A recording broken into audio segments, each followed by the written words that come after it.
तारामचंद्राभ्याम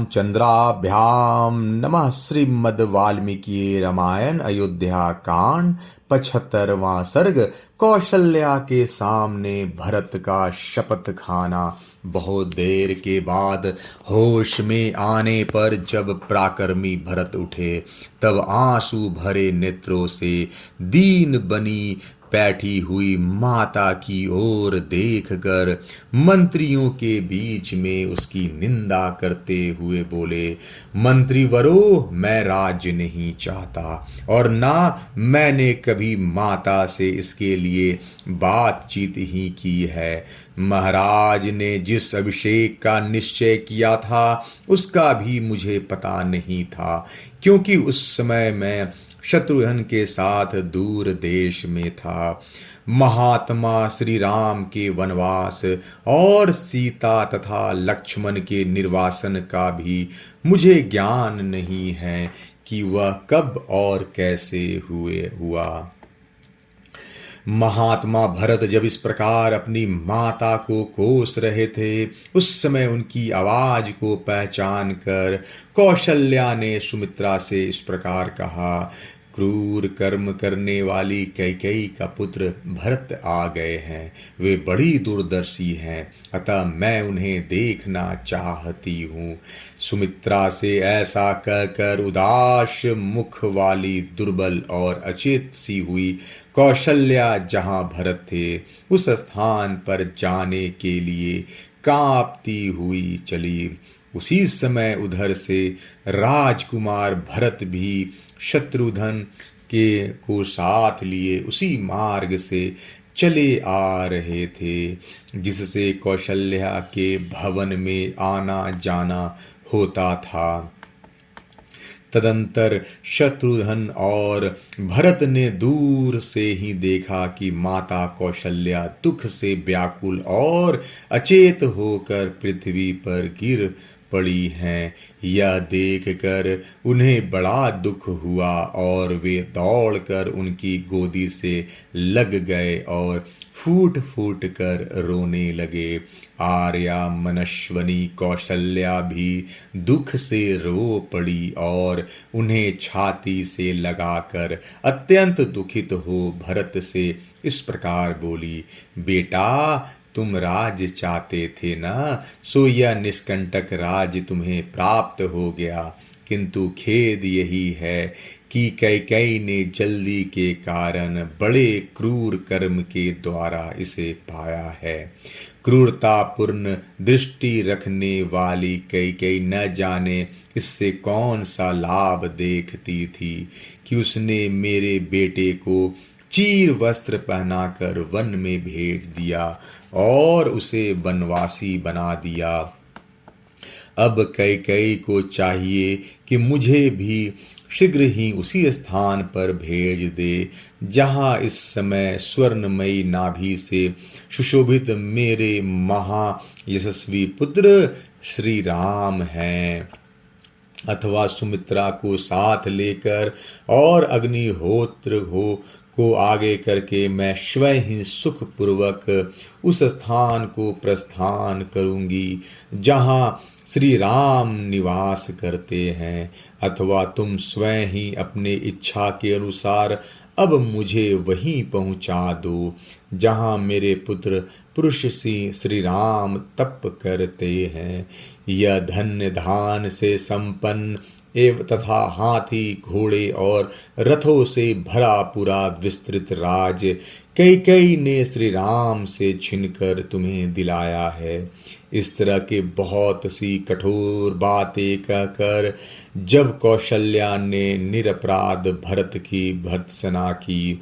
तब उनको बड़ी पीड़ा हुई, मानो किसी ने घाव में सुई चुभो दिए हो। वे कौशल्या के चरणों में गिर पड़े। उस समय उनके चित्त में बड़ी घबराहट थी। वे बारंबार विलाप करके अचेत हो गए। थोड़ी देर बाद उन्हें फिर चेत हुआ। तब भरत अनेक प्रकार के शोकों से घिरी हुई और पूर्वोक्त रूप से विलाप करती हुई माता कौशल्या से हाथ जोड़कर इस प्रकार बोले, आर्ये, यहाँ जो कुछ हुआ है इसकी मुझे बिल्कुल जानकारी नहीं थी। मैं सर्वथा निरपराध हूँ, तो भी आप क्यों मुझे दोष दे रही हैं? आप तो जानती हैं कि श्री रघुनाथ जी में मेरा कितना प्रगाढ़ प्रेम है, जिसकी अनुमति से सत्य पुरुषों में श्रेष्ठ सत्य प्रतिज्ञ आर्य श्री राम जी वन में आ गए हो। उस पापी की बुद्धि कभी गुरु से सीखे हुए शास्त्रों में बताए गए मार्ग का अनुसरण करने वाली न हो, जिसकी सलाह से बड़े भाई श्री राम को वन में जाना पड़ा हो, वह अत्यंत पापियों हीन जातियों का सेवक हो, सूर्य की ओर मुंह करके मल मूत्र का त्याग करे और सोई हुई गौओं को लात से मारे, अर्थात वह इन पाप कर्मों के दुष्परिणाम का भागी हो,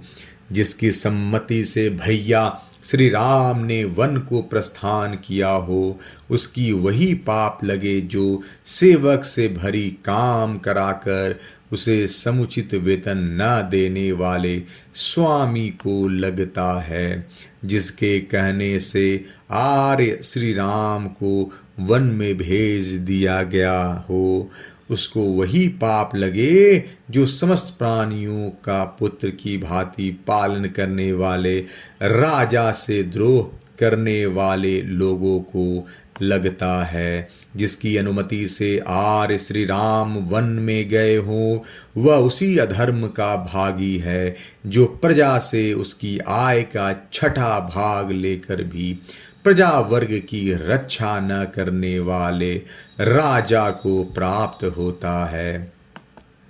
जिसकी सलाह से भैया श्री राम को वन में जाना पड़ा हो, उसे वही पाप लगे जो यज्ञ में कष्ट सहने वाले ऋत्विजों को दक्षिणा देने की प्रतिज्ञा करके पीछे इनकार कर देने वाले लोगों को लगता है। हाथी घोड़े और रथों से भरे एवं अस्त्र शस्त्रों की वर्षा से व्याप्त संग्राम में सत्य पुरुषों के धर्म का पालन न करने वाले योद्धाओं को जो पाप लगता है, वही उस मनुष्य को भी प्राप्त हो जिसकी सम्मति से आर्य श्री राम जी को वन में भेजा गया हो, जिसकी सलाह से आर्य श्री राम को वन में प्रस्थान करना पड़ा है, वह दुष्टात्मा बुद्धिमान गुरु के द्वारा यत्न पूर्वक प्राप्त हुआ शास्त्र के सूक्ष्म विषय का उपदेश भुला दे, जिसकी सलाह से बड़े भैया श्री राम को वन भेजा गया हो, वह चंद्रमा और सूर्य के समान तेजस्वी तथा विशाल भुजाओं और कंधों से सुशोभित श्री रामचंद्र जी को राज सिंहासन पर विराजमान न देख सके, वह राजा श्री राम के दर्शन से वंचित रह जाए, जिसकी सलाह से आर्य श्री रामचंद्र जी वन में गए हों, वह निर्दय मनुष्य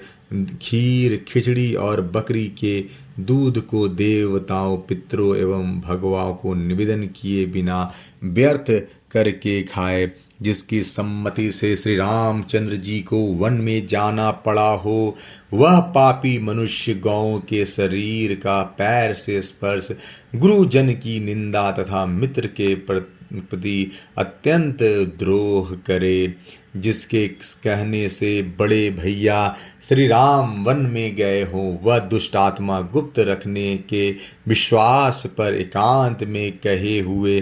किसी के दोष को दूसरों पर प्रकट कर दे, अर्थात उसे विश्वासघात करने का पाप लगे, जिसकी अनुमति से आर्य श्री राम वन में गए हों, वह मनुष्य उपकार न करने वाला कृत्न घन सत्य पुरुषों द्वारा परित्यक्त निर्लज और जगत में शब के द्वेष का पात्र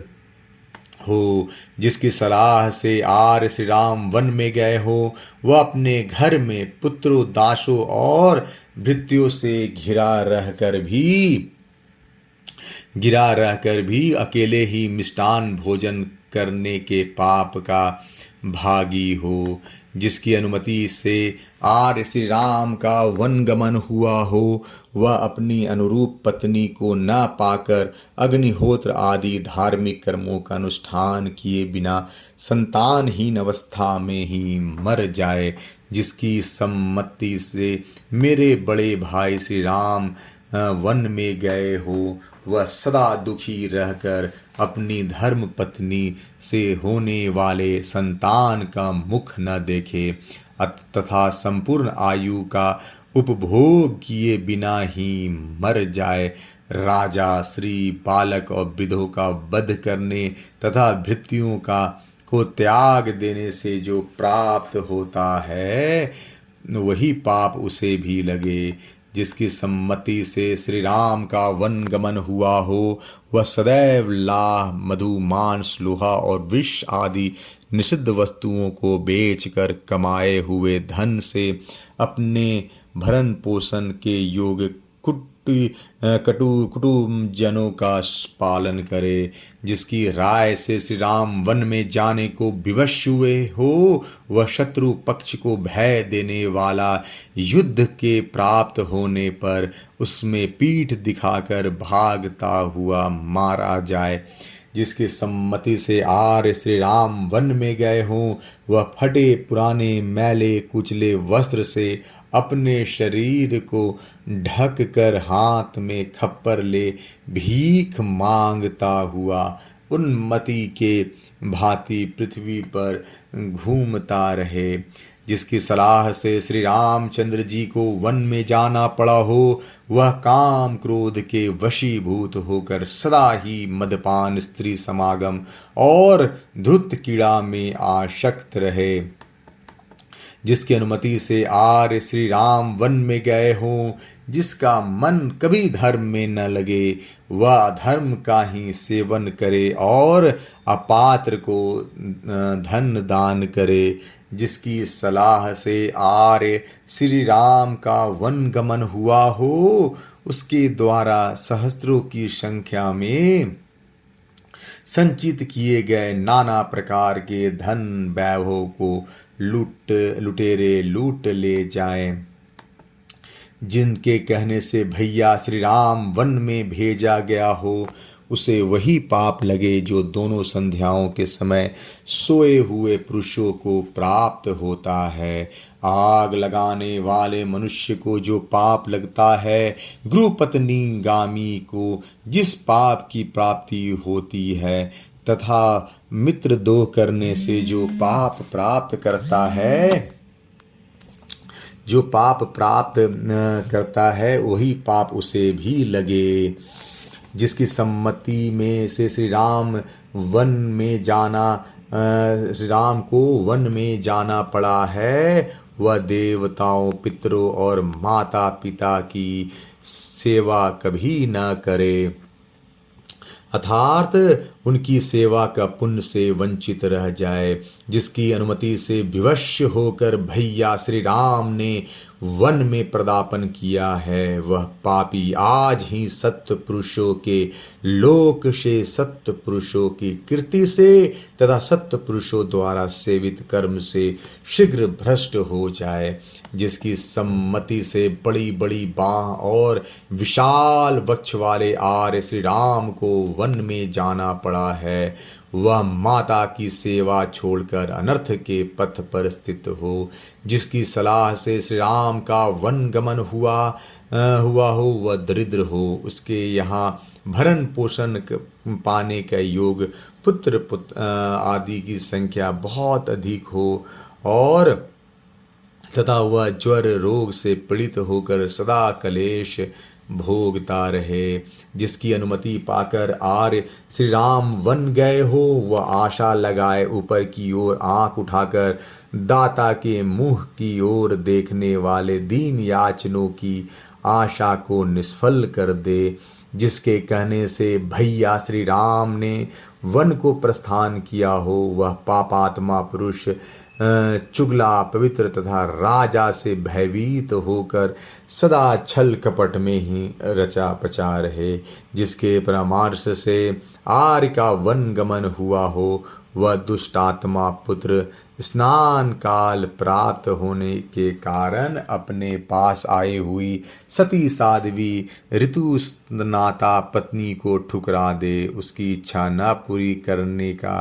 पाप का भागी हो। जिसकी सलाह से मेरे बड़े भाइयों को वन में जाना पड़ा है, उसको वही पाप लगे जो अन्न आदि का दान करने तथा स्त्री से द्वेष रखने के कारण नष्ट हुई संतान वाले ब्राह्मणों को प्राप्त होता है। जिसकी राय से आर ने वन में प्रदापन किया हो, वह मलिन इंद्रिय वाला पुरुष ब्राह्मण के लिए की जाती हुई पूजा में विघ्न डाल दे और छोटे बछड़े वाली 10 दिन के भीतर की ब्याई हुई गाय का दूध दुहे। जिसने आर्य श्री राम के वन गमन की अनुमति दी हो, वह मूल धर्म पत्नी को छोड़कर पर स्त्री का सेवन करे तथा धर्म विषयक अनुराग को त्याग दे। पानी को गंदा करने वाले तथा दूसरों को जहर देने वाले मनुष्य को जो पाप लगता है, वह सारा पाप अकेला वही प्राप्त करे। जिसकी अनुमति से विवश होकर आर्य श्री राम को वन में जाना पड़ा है, जिसकी सम्मति से आर्य का वन गमन हुआ हो, उसे वही प्राप्त हो जो पानी में होते हुए भी प्यासे को उससे वंचित कर देने वाले मनुष्य को लगता है। जिसकी अनुमति से आर्य श्री राम वन में गए हों, वह उस पाप का भागी हो जो परस्पर झगड़ते हुए मनुष्यों से किसी एक के प्रति पक्षपात रहकर मार्ग में खड़ा हो और उनका झगड़ा देखने वाले कलह प्रिय मनुष्य को प्राप्त होता हो। इस प्रकार पति और पुत्र से बिछड़ी हुई कौशल्या को शपथ द्वारा आश्वासन देते हुए ही राजकुमार भरत दुख से व्याकुल होकर पृथ्वी पर गिर पड़े। उस समय दुष्कर शपथों द्वारा अपनी सफाई देते हुए शोक संतप्त एवं अचेत भरत से कौशल्या ने इस प्रकार कहा, बेटा, तुम अनेकानेक शपथ खाकर जो मेरे प्राणों को पीड़ा दे रहे हो, इससे मेरा यह दुख और भी बढ़ता जा रहा है।